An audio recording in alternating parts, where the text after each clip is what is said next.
कन्नड तालुक्यातील सारोळा गावात मुख्यमंत्री समृद्ध पंचायत राज अभियानांतर्गत विविध विकास कामांना गती मिळाली। गावाचा कायापालट दिसून येतोय।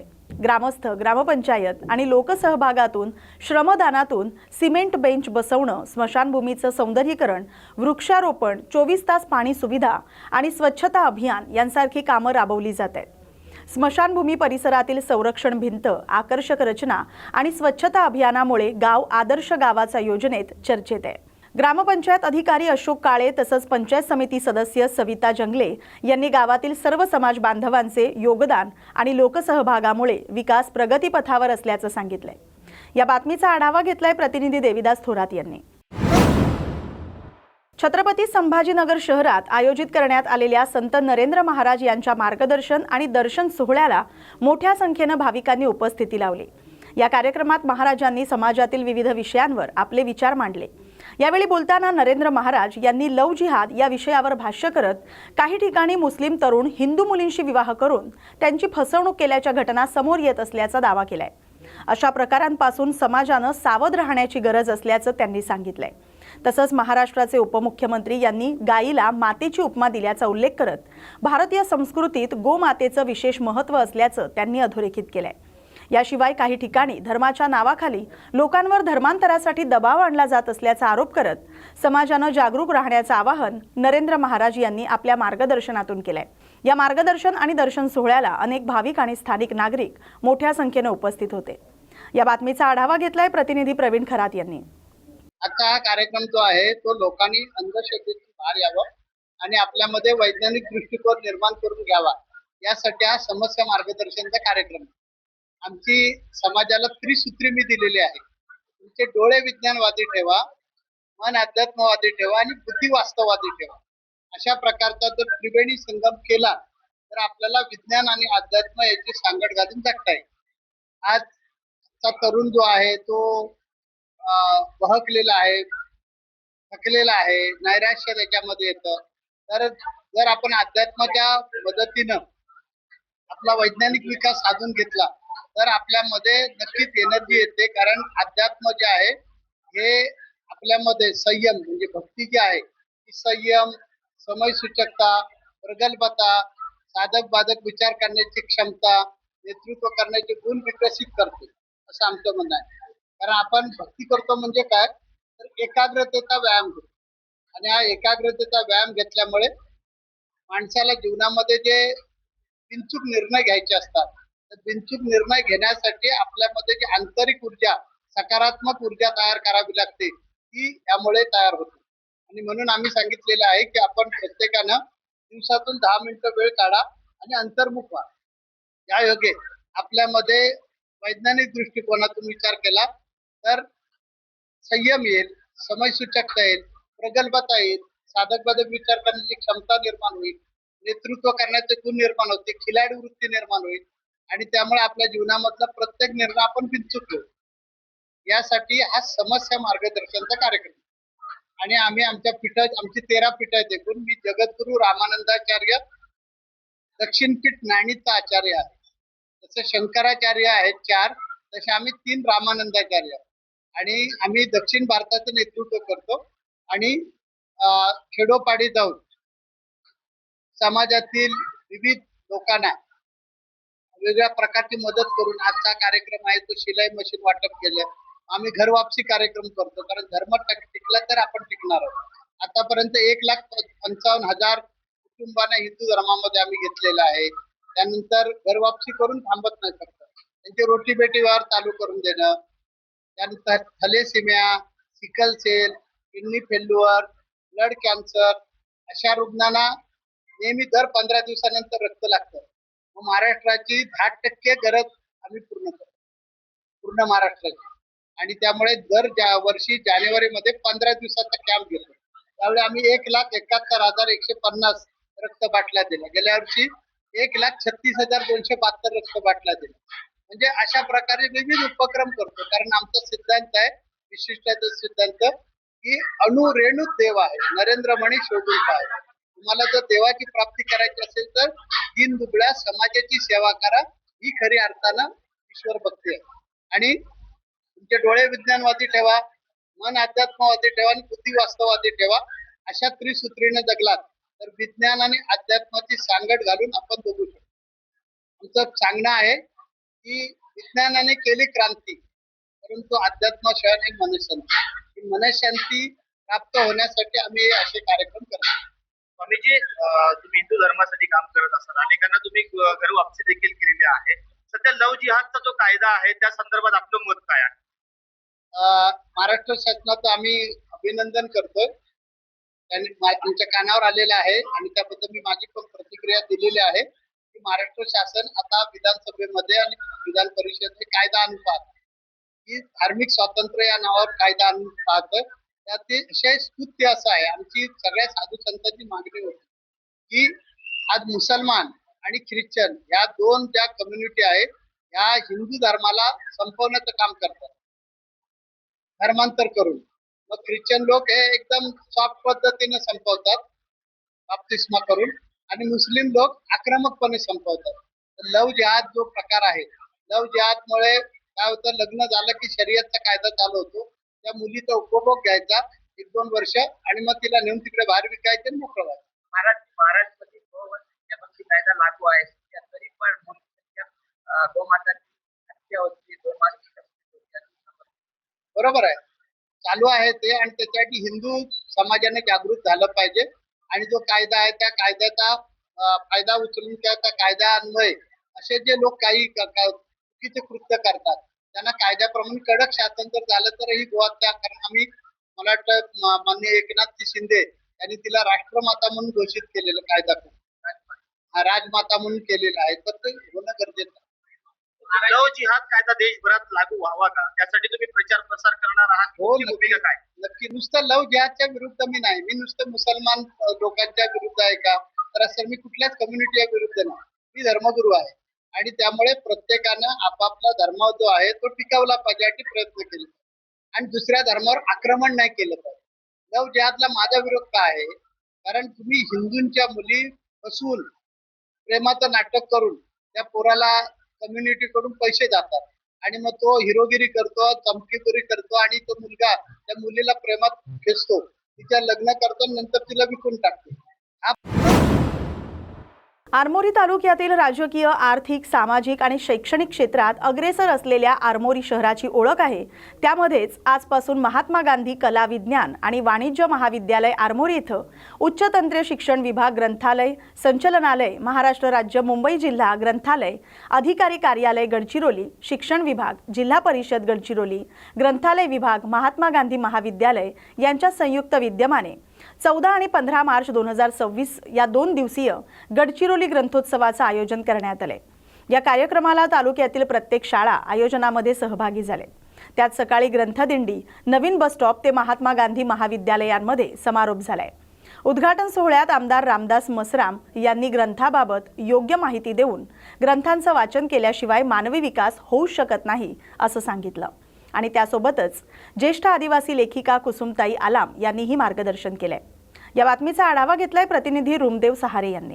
ज्या बाबतीत प्रबोधन करण्यात आलंय, निश्चितच हे अभिमानाची आणि गौरवाची बाब आम्हा सर्व आरमोरीकरांसाठी आहे. ती या अर्थाने की अशा प्रकारचा कार्यक्रम हा नेहमी जिल्हा स्तरावर व्हायचा आणि यावेळेस प्रथमच या जिल्ह्याच्या इतिहासाचा विचार जर केला तर 1982 पासून प्रथमच या ठिकाणी तालुका स्तरावर अशा प्रकारचा कार्यक्रम आयोजित केल्याबद्दल या जिल्हा ग्रंथालयाचे जे गजघाटे सर आहेत मी त्यांचा मनपूर्वक आभार व्यक्त करतो, अभिनंदन व्यक्त करतो या आरमोरीकरांच्या माध्यमातून. आणि अशा प्रकारचे कार्यक्रम प्रत्येक तालुका स्तरावर होत गेले तर या माध्यमातून ग्रामीण भागातील विद्यार्थी हा वाचनासाठी किंवा पुस्तकाला आपला गुरु मानण्याच्या प्रक्रियेमध्ये समाविष्ट होईल आणि एक चांगली सुसंस्कृत पिढी आपण निर्माण करू शकू. हीच या माध्यमातून या कार्यक्रमाच्या माध्यमातून मी सर्वांना अपेक्षा व्यक्त करतो आणि बरेच विद्यार्थी आणि पालक या ठिकाणी आलेले आहेत. निश्चितच या कार्यक्रम हा यशस्वी झालेला आहे आणि याचा उत्स्फूर्त प्रतिसाद आरमोरीकरांनी दिलेला आहे आणि निश्चितच मी याबाबत महात्मा गांधी महाविद्यालयाने या उत्स्फूर्तपणे पुढे येऊन हा कार्यक्रम आयोजित केल्याबद्दल मी त्यांचंही अभिनंदन करतो. धन्यवाद सर. Thank you sir. सर, आपल्याला काय वाटतं की मोबाईल आणि ग्रंथ याबद्दल तुम्ही सांगू शका? मोबाईल ही तात्पुरती सोय आहे आणि ग्रंथ हे वारंवार वाचण्यात येत असल्यामुळे मनाचा जो विकास होत आहे त्याच्यामुळे प्रत्यक्षामध्ये जर पाहिलं तर मोबाईलपेक्षा वाचन जर करत राहिलं तर माणूस कसा तरतरीत राहतो, आनंदी राहतो आणि उत्साही राहतो. आणि वाचनामुळे जी ओढ लागलेली असते की कुठल्याही गोष्टी जर आपण वाचत राहिलो तर बाकी आपल्या आजूबाजूला परिसरामध्ये असलेल्या ज्या काही घटना घडत असतील त्या जर मोबाईलपेक्षा जर आपण वाचनाने जर वारुळा फाटा ते वरवट दरम्यान मुंडगाव मार्गावरील रस्त्याचं काम मंजूर अंदाजपत्रकानुसार करण्यात यावं या मागणीसाठी एकता ऑटो युनियन आणि ग्रामस्थांनी 11 मार्चपासून बस स्थानक इथं उपोषण सुरू केलंय. 3 दिवसानंतर संबंधित विभागानं दखल घेत लेखी स्वरूपात मागण्या मान्य केल्यानंतर उपोषण मागे घेण्यात आलं. उपविभागीय अभियंत्यांनी रस्त्यालगतचं अतिक्रमण दोन्ही बाजूंनी प्रत्येकी 12 मीटर काढणं, 7 मीटर डांबरीकरण, 2.5 मीटर पेवर ब्लॉक आणि 12 फुटांवर नाली बांधकाम करण्यासह अन्य मागण्या मान्य केल्या. यावेळी कार्यकारी अभियंता काकड, अकोट ग्रामीण पोलीस ठाण्याचे ठाणेदार जुनघरे, पंचायत समिती सदस्य ज्ञानेश्वर दहिबाद, सरपंच मीना उईके, उपसरपंच अनिल गाढे, पदाधिकारी, ग्रामस्थ उपस्थित होते. या बातमीचा आढावा घेतलाय प्रतिनिधी विशाल गवई यांनी.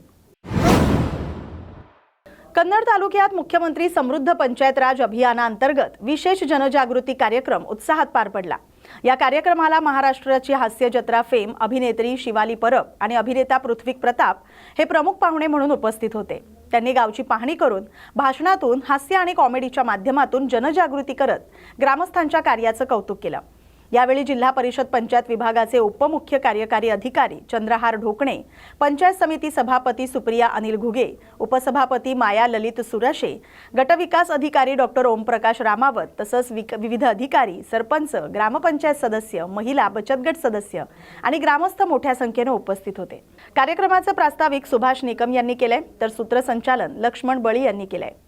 या बातमीचा आढावा घेतलाय प्रतिनिधी देविदास थोरात यांनी. या अभियानाची स्थापना यासाठी झालेली आहे. आपले माननीय ग्रामविकास मंत्री जयकुमारजी गोरे आणि माननीय मुख्यमंत्री देवेंद्रजी फडणवीस यांनी हे अभियानच यासाठी सुरू केलं आहे की त्यांची अशी अपेक्षा आहे की येत्या 5 वर्षात 10 वर्षात महाराष्ट्रातली जी काही 27,000 ग्रामपंचायती आहेत त्या 27,000 ग्रामपंचायती समृद्ध व्हायला हव्यात. या नावातच आहे समृद्ध होणं.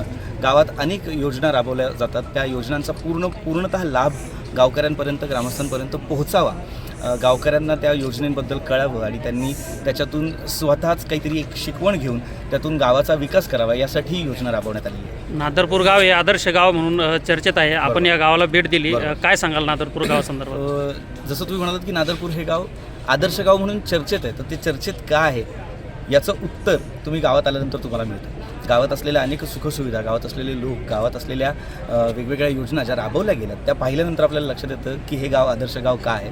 कारण इकडे फक्त शक्यतो असं होतं की अशा कामांमध्ये कागदी घोडे फार नाचवले जातात, पण इथे असं नाही आहे. इथे जर तुम्ही आलात तर तुम्हाला ते काम दिसतं सुद्धा. स्वतःच्या डोळ्यांनी तुम्ही जेव्हा ते काम पाहता तेव्हा तुम्ही त्याच्यावरती विश्वाससुद्धा बसतो. त्यामुळे हे गाव खरंच आदर्श गाव आहे आणि त्यामुळे तशा चर्चा होणारच.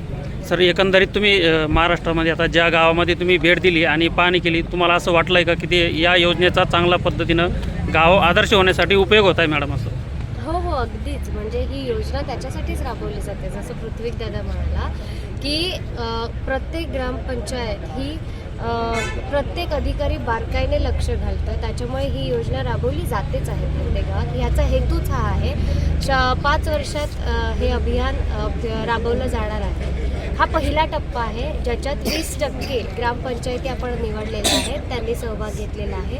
पुढची आणखी 4 वर्ष आहेत, त्याच्यात उरलेल्या 100%पैकी ज्या काही 20% आहेत आपण 100% पूर्ण करणार आहोत 5 वर्षांमध्ये. सो प्रत्येक ग्रामपंचायत मनापासून हे अभियान राबवते आणि आम्हाला खूप पॉझिटिव्ह रिस्पॉन्स मिळतो आहे आणि नादरपूरकडून सुद्धा आम्हाला तितकाच पॉझिटिव्ह रिस्पॉन्स आला आहे. आणि तुमच्या माध्यमातून सांगू इच्छिते तुमचं गाव खूप सुंदर आहे. आम्हाला इथे बोलवल्याबद्दल धन्यवाद. Thank you so much. संत गाडगेबाबा ग्रामस्वच्छता अभियान 2025-26 तसंच राष्ट्रसंत तुकडोजी महाराज ग्रामस्वच्छता स्पर्धेअंतर्गत कन्नड तालुक्यातील सारोळा गावची जिल्हास्तरीय समितीकडून सविस्तर तपासणी करण्यात आली. उपमुख्य कार्यकारी अधिकारी डॉक्टर ओम प्रसाद रामावत, समिती सदस्य संजय वाघ आणि वैशाली जगताप यांनी ग्रामपंचायत कार्यालय, आरोग्य उपकेंद्र, जिल्हा परिषद शाळा, अंगणवाडी, छत्रपती शिवाजी महाराज स्मारक परिसर तसंच विविध सार्वजनिक ठिकाणांची पाहणी केली. गावातील स्वच्छ रस्ते, प्लास्टिक बंदीची प्रभावी अंमलबजावणी, वृक्ष लागवड आणि स्मशानभूमी परिसरातील स्वच्छता पाहून अधिकाऱ्यांनी समाधान व्यक्त करत ग्रामपंचायत आणि ग्रामस्थांच्या सहभागाचं कौतुक केलं. यावेळी पंचायत समिती सदस्या सविता जंगले, सरपंच, उपसरपंच, ग्रामपंचायत अधिकारी, शिक्षक, आशा सेविका, आरोग्य कर्मचारी आणि ग्रामस्थ मोठ्या संख्येने उपस्थित होते. या बातमीचा आढावा घेतलाय प्रतिनिधी देविदास थोरात यांनी. छत्रपती संभाजीनगर जिल्ह्यात गॅस तुटवड्याच्या अफवा पसरवल्यानं काही ठिकाणी गॅस एजन्सी समोर नागरिकांच्या रांगा लागल्यात. मात्र जिल्ह्यात घरगुती गॅसचा पुरेसा साठा उपलब्ध असून नागरिकांनी अफवांवर विश्वास ठेवू नये असं आवाहन प्रशासनानं केलंय. विभागीय आयुक्त जितेंद्र पापळकर यांनी शालेय पोषण आहार, आश्रमशाळा, वसतिगृह आणि रुग्णालयांसाठी गॅसचा अखंड पुरवठा ठेवण्याचे निर्देश दिलेत. जिल्हाधिकारी दिलीप स्वामी यांनीही जिल्ह्यातील गॅस एजन्सीची तपासणी करण्यासाठी 11 पथकं नियुक्त केलेत. गोडाऊन आणि वितरण व्यवस्थेची पाहणी सुरू आहे. गॅसची साठेबाजी किंवा जादा दरानं विक्री आढळल्यास संबंधितांवर कठोर कारवाई करण्यात येईल असा इशारा प्रशासनानं दिलाय. या बातमीचा आढावा घेतलाय प्रतिनिधी माधव खिल्लारे यांनी. कन्नड तालुक्यातील जिल्हा परिषद प्राथमिक शाळा जावखेडा बुद्रुक इथं कार्यरत शिक्षक चंद्रकांत सुदाम पाटील यांची मुलगी तेजल पाटील हिला संशोधन क्षेत्रातील प्रतिष्ठित प्राईम मिनिस्टर रिसर्च फेलोशिप शिष्यवृत्तीसाठी देशस्तरावर तिची निवड झाली. अनुसंधान नॅशनल रिसर्च फाउंडेशन नवी दिल्लीमार्फत देण्यात येणारी ही देशातील सर्वोच्च संशोधन शिष्यवृत्ती मानली जाते. तेजल पाटील सध्या भारती विद्यापीठ पुणे येथील पूना कॉलेज ऑफ फार्मसीमध्ये PhDचं शिक्षण घेते. ही शिष्यवृत्ती मिळवणारी त्या महाविद्यालयातील पहिली विद्यार्थिनी ठरली आहे. पुढील संशोधनासाठी ती क्लीनकेम लॅबोरेटरी नवी मुंबई इथं कार्य करणार आहे. या यशाबद्दल भारती विद्यापीठात आयोजित कार्यक्रमात तेजल पाटील आणि त्याच्या पालकांचा सत्कार करण्यात आला. तेजलच्या या यशाबद्दल विविध क्षेत्रातून तिच्यावर शुभेच्छांचा वर्षाव होतोय. या बातमीचा आढावा घेतलाय प्रतिनिधी देविदास थोरात यांनी. अमरावती विभागीय आयुक्तांनी जिल्हाधिकारी यांच्यासह लोणार सरोवराचे प्रत्यक्ष निरीक्षण केले. दौऱ्यादरम्यान सरोवर परिसरातील पाण्याची वाढती पातळी, त्याचा परिसरावर होणारा परिणाम आणि सुरक्षेसाठी घ्यावयाच्या उपाययोजनांबाबत अधिकाऱ्यांशी सविस्तर चर्चा झाली. मेहकर मतदारसंघाचे आमदार सिद्धार्थ खरात यांनी सांगितले की धारातीर्थ भाविकांसाठी सरोवर स्नानास खुले होईपर्यंत आपला लढा सुरू राहणार आहे. प्रशासनानं लवकरात लवकर सकारात्मक निर्णय घ्यावा. दौऱ्यापूर्वी नगर परिषद कर्मचाऱ्यांनी सरोवरासह शहरातील रस्ते आणि सार्वजनिक ठिकाणांची स्वच्छता युद्ध पातळीवर केली. प्रशासनानं भाविक आणि पर्यटकांच्या सुरक्षेला प्राधान्य देण्याचे निर्देश अधिकाऱ्यांना दिलेत. सरोवराच्या सध्याच्या परिस्थितीवर प्रशासनाचं लक्ष वेधलं गेलंय. पुढील उपाययोजनांवर नागरिकांचं लक्ष लागलंय. या बातमीचा आढावा घेतलाय प्रतिनिधी रघुनाथ आघाव यांनी. अनेक जे सरोवरातले जे काही चित्रे आहेत, आजूबाजूचे जे झाडे आहेत त्याची चित्रे सक्रिय झाले. त्याच्यामुळे सरोवरामध्ये जे क्षारयुक्त पाणी आहे त्याच्यात गोड जे पाणी आहे सरोवराच्या आजूबाजूच्या घरातून जे जातं त्याचं देखील प्रमाण जास्त आहे. त्याच्यामुळं आपल्याला हे जे काय गोड पाणी क्षारयुक्त पाण्यामध्ये मिसळू नये याच्यासाठी जे आपले धार असेल, रामगया असेल, सीतानानी असेल, आता पापेश्वर थांबलेलं आहे. पावसाळ्यामध्ये तो देखील सक्रिय झाला होता. तर आता हे सगळं जे काही पाणी एकत्रित करून गोडं पाणी आपण नगर परिषदेच्या फिल्ट्रेशन युनिटला पंप करून घेण्याचं आपलं प्रस्तावित आहे आणि त्याला जिल्हा नियोजन समितीने मान्यता देखील झालेली आहे आणि त्याला फॉरेस्टकडून ना हरकत प्रमाणपत्र अपेक्षित आहे आणि लवकरच फॉरेस्टकडून त्याला ना हरकत प्रमाणपत्र प्राप्त झाल्यानंतर त्याचं काम तात्काळ आपण सुरू करतो आणि ही पूर्ण उपाययोजना आपण केलेली आहे. या ठिकाणी भाविकांची अशी मागणी आहे की जे धारतीर्थ मागील काही दिवसापासून बंद आहे, म्हणजे कोरोना काळापासून बंद आहे, ते केव्हा चालू होणार, भाविकांसाठी ते कधी खुले होणार? त्याच्या संदर्भात असं आहे की हे खूप बरोबर आहे की दीर्घ कालावधीतून अनेक हजारो वर्षांपासूनचं आपलं हे तिथं धार्मिक विधी वगैरे तिथं व्हायचे, तिथं तशी सोय देखील केलेली आहे, स्नान वगैरे केलं जायचं. कोरोना कालावधीतून ते बंद आहे. परंतु ह्याच्यामध्ये एक असं समोर आलं की तिथे जे काय आंघोळ वगैरे करताना अनेक काही साबण वगैरेचा वापर केला जातो आणि त्याच्यामुळं ते जे सगळं पाणी आहे ते क्षारयुक्त पाण्यामध्ये मिसळून त्याचं कंपोजिशन बेसिक कॅरेक्टरिस्टिक सरोवरातल्या पाण्याचं बदलू नये या कारणास्तव DGASI यांच्याकडनंच त्याला ते प्रतिबंधित केलं आहे. कारण का हे ASI डिक्लेअर्ड मॉन्युमेंट आहे लोणार पेटर आणि त्याच्यामुळे आपण त्याच्यासाठी त्यांच्या सूचनानुसार आपण ते बंद ठेवलं. सर ते त्याच्या बाबतीत काही नागरिकांनी PI देखील दाखल केलेले आहे. त्याच्या बाबतीत कोर्टाकडून जर का आपल्याला तसे काही आदेश प्राप्त झाले तर आपण सर सरोवरात जाणारे जे गोडे पाणी आहे हे लिफ्टिंग करायचं तुम्ही सूचना दिलेलं आहे, हे काम तात्काळ कधी सुरू होणार आहे? मी आता मगाशी सांगितलं त्याप्रमाणे एकदा त्याला वन विभागाची ना हरकत प्रमाणपत्र प्राप्त झालं. काल मीटिंग झाली त्यात परवानगी नाही भेटली का? कल्पना नाही, प्राप्त झाल्यानंतर अद्याप मला मिळालेलं नाही. मला कल्पना नाही नाही, मी त्याचा सदस्य नाही आहे. बरं. सध्या आपण आहोत लोणार सरोवराकाठी आणि या ठिकाणी नुकताच मेहकर मतदारसंघाचे आमदार सिद्धार्थ खरात यांनी लक्षवेधीच्या मुद्द्यावर लोणार सरोवराचा मुद्दा उचलला होता आणि याच अनुषंगानं आज विभागीय आयुक्त यांच्या अध्यक्षतेखाली लोणार विकास आराखड्याची बैठक होत आहे. आपण बघू शकता या लोणार सरोवराची झपाट्याने वाढत असलेली पाणी पातळी आणि हे जे कमालदा मातेचं मंदिर दिसतंय या मंदिराचं देवीच्या मुखवट्यापर्यंत या ठिकाणी पाणी आलेलं आहे आणि वाढती पाणी पातळी या संदर्भात या ठिकाणची बैठक आयोजित होते. या बैठकीचा आपण सध्या आढावा घेत आहोत. बघूया या बैठकीचं फलित काय निघतंय तर. आखाती देशातील युद्धाच्या पार्श्वभूमीवर व्यावसायिक गॅस सिलेंडरची टंचाई निर्माण झाल्यानं गोंदियातील हॉटेल व्यवसायावर परिणाम होतोय. रेलटोली परिसरातील प्रसिद्ध कॉफी हाऊस हॉटेलमध्ये सिलेंडर उपलब्ध नसल्यामुळे मालकांनी जुनी डिझेल शेगडी दुरुस्त करून त्यावरच व्यवसाय सुरू ठेवलाय. सध्या पोहे, समोसा, आलू बोंडे, कचोरी आणि चहा असे मर्यादित पदार्थ तयार केले जात आहेत, तर डोसा, इडली, सांबरवडा यांसारखे पदार्थ बंद करण्यात आलेत. वाढत्या खर्चामुळे चहाच्या दरातही वाढ करण्यात आली. गॅसचा नियमित पुरवठा सुरू करण्याची मागणी हॉटेल चालकांनी सरकारकडे केली. अन्यथा हॉटेल व्यवसायासह विद्यार्थी आणि नोकरदारांनाही अडचणींचा सामना करावा लागेल अशी चिंता व्यक्त केली जाते. कमर्शियल सिलेंडर नहीं मिल रहे हैं तो अभी काय की करना है? कमर्शियल सिलेंडर हमारे पास कल आखिरी था. जब तक हमने दूसरा बनाया है, हमारे पास पुरानी डीजल भट्टियाँ थी जिस पे हम लोग काम चालू किए हैं. जब तक डीजल मिल रहा है तब तक उस पर काम करेंगे. और डीजल भट्टी पे काम लिमिटेड होते हैं, डोसा वगैरह बन नहीं पाता. उसमें समोसा, आलू बोंडा, पोहा ही निकल जाता है, जिसको हमारी भाषा में कच्चा माल बोलते हैं. वो बना के बेच रहे हैं. और हमारे साथ 15-20 लोगों का परिवार जुड़ा हुआ है. इसलिए हम चाहते हैं कि कमर्शियल सिलेंडर जितने जल्दी मिले तो हमारे साथ साथ इनका भी रोजी चलते रहे, हमारा भी परिवार चलते रहे. तो क्या आइटम बंद कर रहे हैं अभी हम लोगों ने डोसा बंद कर दिया. जितने भी लाइव आइटम थे हमारे पास जो गैस पे बनाए जाते थे वो सब बंद कर दिया है. अभी खाली डीजल भट्टी पे जो काम कर सकते हैं वही काम कर रहे हैं. डीजल भट्टी चला रहे तो उसमें महंगाई आएगी. डीजल भट्टी में हमको प्रॉब्लम होता है कि इसमें धुआं ज़्यादा होता है तो तकलीफ होती है. कारीगर भी थोड़ा सा आगे पीछे होते हैं डीजल भट्टी पे. डीजल गर्म ज़्यादा होता है. गैस की अपेक्षा डीजल महंगा पड़ता है. अब डीजल जब तक मिलेगा जब तक काम करेंगे. आपके खाने का भी मेरा ऊपर रेस्टोरेंट था खाने का, उसको हम लोगों ने बंद कर दिया है क्योंकि खाने के रेस्टोरेंट में पूरा काम फ्राई पैन पे होता है और फ्राई पैन चलाने के लिए डीजल या लकड़ी ये कुछ भी काम नहीं आता. इसलिए हम लोगों ने हमारा रेस्टोरेंट बंद कर दिया है. ऊपर क्या मांग है? प्रशासन से यही मांगा कि कमर्शियल सिलेंडर दिए जाए तो जिससे हमारा उधर निर्वाह होते रहे और हमारे से जुड़े हुए लोगों का भी उधर निर्वाह होते रहे. आखाती देशांमध्ये सुरू असलेल्या युद्ध परिस्थितीचे परिणाम आता आपल्या देशातील सर्वसामान्य जनजीवनावर दिसून येत आहेत. गॅस पुरवठ्यातील टंचाईचा फटका विविध घटकांना बसतोय. असं असतानाच तो आता पोलीस कर्मचारी आणि त्यांच्या कुटुंबियांनाही बसत असल्याचं चित्र धुळे शहरात पाहायला मिळते. धुळे शहरातील पोलीस कर्मचाऱ्यांसाठी असलेल्या गॅस एजन्सीवर पोलीस कर्मचारी आणि त्यांच्या कुटुंबियांची मोठी गर्दी होत असल्याचं दिसून येते.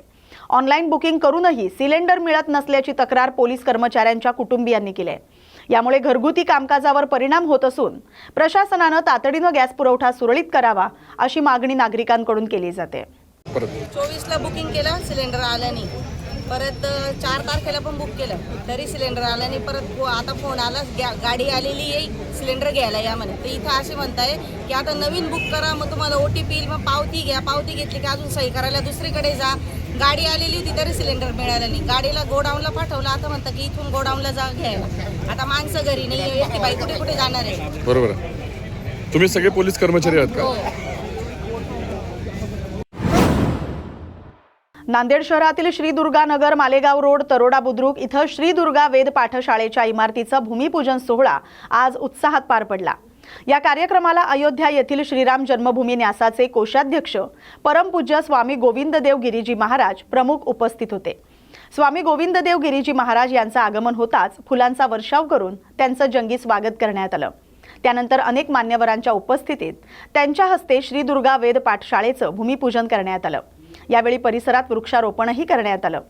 कार्यक्रमादरम्यान स्वामी गोविंददेव गिरीजी महाराज यांनी उपस्थित नागरिकांना मार्गदर्शन करत वेदांचं मानवी जीवनातील महत्त्व आणि त्याची उपयुक्तता याबद्दल सविस्तर माहिती दिली. या कार्यक्रमाला नागरिकांची मोठ्या संख्येने उपस्थिती होती. या सर्व हितार्थाय या युक्तीनुसार पाठशाळेच्या वतीने पाठशाळेचं जे भविष्यकालीन प्रासाद निर्माण, इमारत निर्माण होणार आहे त्याच्या भूमिपूजनाकरता एकत्रित सगळेजण जमलेले आहेत. त्याचे उद्घाटन स्वामीजी देवगिरीजी यांच्या हस्ते त्या ठिकाणी उद्घाटन झालं, वृक्षारोपण झालं, भूमिपूजन झालं. त्या निमित्ताने संस्थेने श्री दुर्गा पाठशाळेने येथे या ठिकाणी यज्ञाचं आयोजन केलेलं होतं, भूमियागाचं आयोजन केलेलं होतं. ते सुद्धा या ठिकाणी पार पाडलेलं आहे. आणि स्वामीजींनी वेळातला वेळ काढून पाठशाळेसाठी आणि आपल्या नांदेडकरांसाठी वेळ दिला, आशीर्वाद दिला आणि ते या ठिकाणी आले. कारण की आपल्यासारख्या सामान्य लोकांसाठी आपल्याला शास्त्राचं ज्ञान नाही, वेदाचं ज्ञान नाही. मग आपण कोणाकडे बघून या जीवनामध्ये सदाचार निर्माण करायचा, सदाचारी व्हायचं, कर्तव्य अकर्तव्य म्हणजे कसं समजायचं. तर शास्त्र सांगतात की यास्तेषां स्वैरकथाः ता एव भवन्ति शास्त्राणि. याचा अर्थ मोठे मोठे महाराष्ट्राला मोठ्या मोठ्या संतांची परंपरा लाभलेली आहे.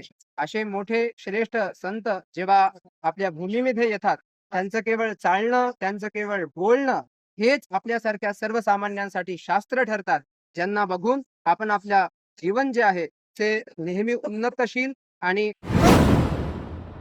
या बातमीसोबतच बातम्या गावाकडच्या मध्ये वेळ झाली आता इथेच थांबण्याची. अशाच महत्त्वाच्या बातम्यांसाठी पाहत राहा न्यूज मराठी 24/7. नवा भारत, नवा विचार.